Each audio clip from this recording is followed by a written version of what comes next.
Hello everyone, I'm Kevin Owens. I'm very triggered. Why are you triggered, Kevin? You won the last video. You won that match. Yeah, but I didn't get to review the second review this week. Oh yeah, I did it so that all of you could prepare for that match. Because that was gonna be a pretty long match, a lot of hard work. So I honestly did you all a favor. Yeah, but I'm still annoyed when I talk about Lego Batman. Yeah, but you get to talk about X-Men. That's not quite as good. Well, I'm not gonna completely lie with you there. Alright, let's talk about X-Men. Days of Future Past. First, I'm gonna give you a whole backstory on X-Men. Its rise, its fall, and what could potentially be its rebirth. Or the fact that with Dark Phoenix, it might just die again. That too. So let's just start. We've already reviewed most of these, except for Apocalypse, is the one we haven't done. So let's go a brief rundown. First X-Men, really good start. Helped rejuvenate the superheroes genre. Second X-Men improved on it, with a lot more characters and awesome action. Third, I thought it was okay. Wasn't as good as the others, but whatever. X-Men X-Men Origins, a true abomination. What they did to Deadpool was unforgivable. First Class, a great step in the right direction. The Wolverine, I like that much better than Origins. This, a real classic in the making. And then Deadpool, another classic. X-Men Apocalypse, one of the most underwhelming superhero movies ever. Logan, a masterpiece. And now next year, we have 3 of them. There's going to be New Mutants. Don't know how that's going to do, but it looks different, and I like that. Deadpool 2, obviously a huge moneymaker. And then Dark Phoenix. Ugh.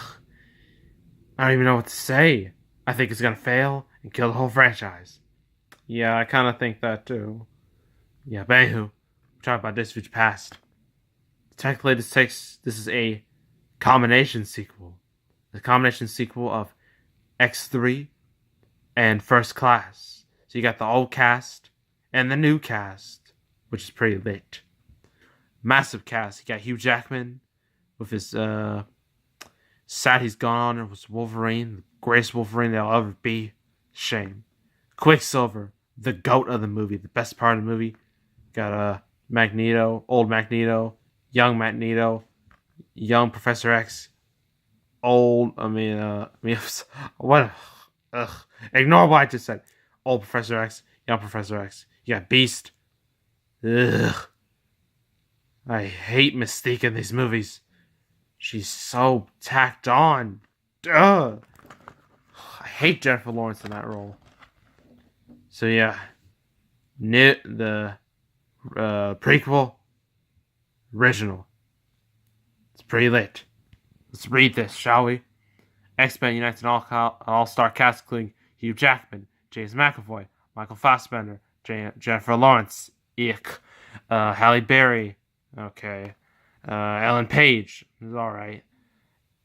Ian McKellen, Patrick Stewart assembles and prepares for battle in this awesome adventure packed with non-stop action and excitement. His armies from murderous sentinel bots hunt down mutants and humans alike. The unstoppable characters from the original X-Men trilogy join forces with their younger selves in an epic struggle to change the past and save our future. So, if you don't know, this is very loosely based off of the Days of Future Past storyline, where in the future, a lot of mutants are dead. And so, they had to send like this mutant Bishop. He's in the movie, but he doesn't do much. But they had to send him back in time in order to stop a certain thing from happening. Instead, they send Wolverine back, which I guess makes more sense, since, he's immortal and whatnot. But, yeah, they sent him back in time to stop an attack from Peter Trask, who's Peter Dinklage. If you don't know him, what is wrong with you? That's Game of Thrones, man. It's Tyrion. It's the greatest. Anywho, Yes, I watched Game of Thrones. Deal with it. So, yeah, yes, stop that. And while there's big old sentinels going around the future, and in the beginning, it was like kind of like, I don't even know, like a mutant holocaust, I guess. Like humans have been enslaved because some of them may or may not have mutant DNA in them. It's just like it looks awful, absolutely horrible. It looks like the way a post-apocalyptic future should look like, not like some cheesy stuff from other movies that I'm not going to mention because they don't deserve to be mentioned. I mean, if you don't know what they are, then find out for yourself. Anywho, yeah, so you got Hugh Jackman, Wolverine, and all the other people. Beast didn't make it. Jean definitely didn't make it. Cyclops didn't make it. They're all dead. No Jubilee. She's in Apocalypse, and she's just so underutilized. But, anywho, so yeah, they sent him back in time to this period in the 70s, 10 years after Days of Future, First Class. And that, you got Professor X. He's just kind of like, he had to take drugs in order for him to walk again, but he had to get rid of his powers, kind of remove his powers as a result. You got Magneto, who's in prison, and that costume, he did not wear that costume in the movie. This costume was not that bright. I've seen the movie. That costume's not as bright. You got Mystique, helping out mutants, I guess. She helped out Havoc. Havoc barely has a role in this movie, even though he was important in First Class. He barely has a role in Apocalypse. So yeah, kind of sucks. But anywho, yeah. So Logan has to go convince Professor X, Magneto, Beast, Mystique that horrible things are gonna happen. It's all because of Mystique. If she does one thing, if she kills Trask, they will imprison her, and then they will get her blood, and that blood will go into the Sentinels, and then that leads to the destruction of humanity. So yeah, pretty easy. But they need help. They get the one, the only, the greatest Quicksilver there'll ever be. He's better than the one Marvel did. He's even better than the Flash. Yeah, I said it, DC fans. Anywho, he's the greatest. He has the best scene in the whole movie where he just goes into slow down and whatnot and does funny things all over the place. It's fantastic. But the problem is he's so underutilized. After that, they just leave him. I'm just like, couldn't you use him? Seems pretty useful. I mean, he's in X-Men Apocalypse, but that scene in Apocalypse was nowhere near as good as the one here. This one was just amazing. But anywho, and besides, our host, even though I should be the host, the Malik Aaron, he told me that the crowd, when they saw him and do it, they were so hyped. It was so live crowd. Yeah, Kevin, I mean, that crowd was just so live. The whole time, they were just hot the whole thing. And then they just cheered and cheered and cheered. That's something I haven't seen. I only seen a bit, other than like Civil War, Force Awakens, and Spider-Man: Homecoming, I think, and It. Can't forget about that. Yeah, all those movies. Anywho, so yeah, pretty simple plot, pretty easy to follow, understand. So yeah, what do I think? It's an excellent movie. Finally got me an excellent movie to review after reviewing crap like War of the Worlds and Pop Star. You finally gave me something good. Cast, all great except for her, but all great. All great to see him back again. Hugh Jackman is the man. This man is the GOAT. It's nice seeing these two back. I really like these two. I even like the Beast. You know, he's just kind of like another wheel in the thing.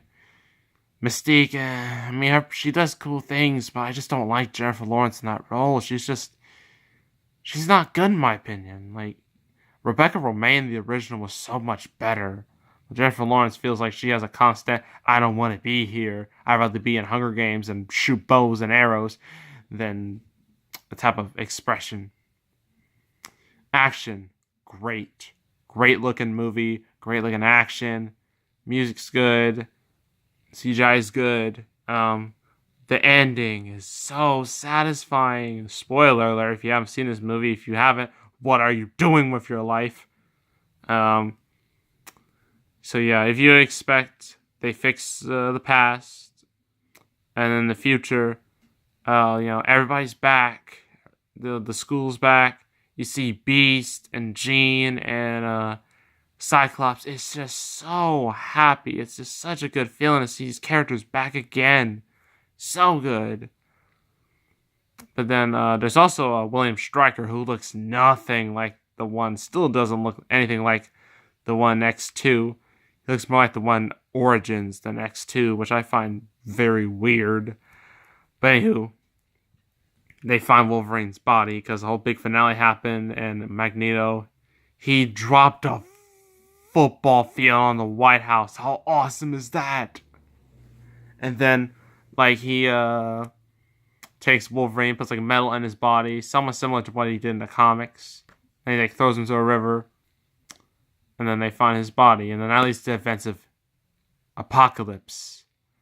Which means, because of this movie, it's changed so much, that means X-Men 1, X-Men 2, X-Men 3, X-Men Origins, and X-Men First Class, and X-Men First Class still exists technically, and the Wolverine, they never happened. They're all non-canon. They all mean nothing. So watching those movies means nothing, which is kind of a shame, but with X3 and Origins, it's a good thing. I love this movie. I give it a 9.5 out of 10. It's great. It's fantastic. Love watching this movie all the time. X-Men Apocalypse is nothing compared to this. X-Men Apocalypse, I think, is trash, honestly. This is a masterwork right here. This is how you do an X-Men movie. You heard that, Fox? Yeah, 9.5 out of 10. An ultimate winner. So what's the next review? It's going to be Tron Legacy. Oh, I remember that. Got so much hype from Comic-Con. Then when it came out, everyone was just kind of indifferent to it. It was just kind of ugh. I mean, the visuals and music were great, but the story was lacking, and acting wasn't all that good. So, yeah, I don't know. It's kind of mixed bag. You notice I'm in a better mood. So now I want to deal with pests like Styles or Punk or Orton or Triple H or Michaels or any other stupid idiot ever again.